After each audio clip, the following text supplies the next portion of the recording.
নিজেকে কখনো অন্য কারোর সাথে তুলনা করবেন না। আপনি যেমনই আছেন, যে অবস্থানেই আছেন, সবসময় আলহামদুলিল্লাহ বলুন। দেখবেন আপনার এই অবস্থানটাকেই কেউ একজন উদাহরণ হিসাবে ব্যবহার করবে।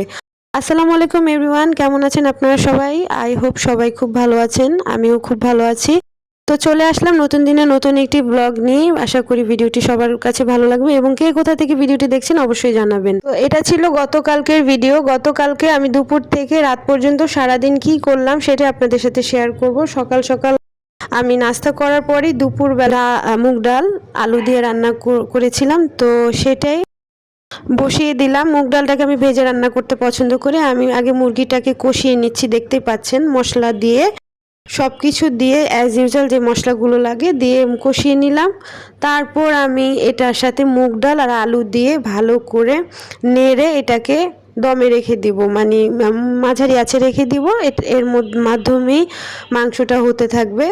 তো আমি এটা প্রায় হয়ে গিয়েছে, এই যে আমার এটা রান্না প্রায় শেষ। কত সুন্দর একটা ভালো একটা মানে লুক আসছে রান্নাটার।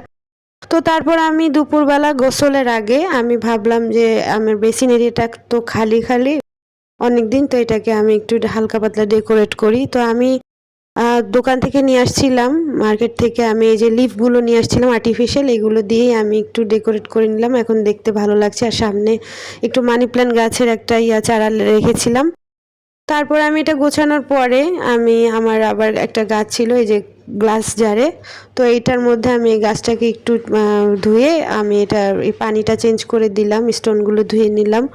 তো এইগুলো করলে মনে করেন সময়টা চলে যায়, ভালো লাগে। এবং গাছ থাকলে, গাছের পরিচর্যা করলে আলাদা একটা শান্তি লাগে, ঠান্ডা ঠান্ডা লাগে। গাছ থাকলেও ঘরে একটা মানে ভালো লাগে, ভালো লাগা কাজ করে।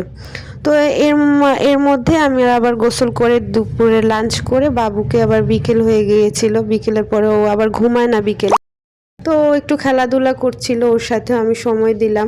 তো বিকেলে ও আবার খেতে চাচ্ছিল, ওর জন্য আবার একটু নুডলস রান্না করছিলাম। ও নুডলস খেতে পছন্দ করে অনেক, তো আমি নুডলসটাকে সিম্পলি ডিম দিয়ে রান্না করে দিলাম। কারণ বেবিদের এটা একটা কমন খাবার, খুব পছন্দ করে সব বেবি। তারপর রাতের জন্য ভাত বসিয়ে দিলাম, ভাত রান্না করলাম। আর সন্ধ্যার সময় আমি একটু চা খাই। দেখা যায় চা না খেলে একটু ভালো লাগে না, চা খেলে একটু অন্যরকম লাগে সব সময়।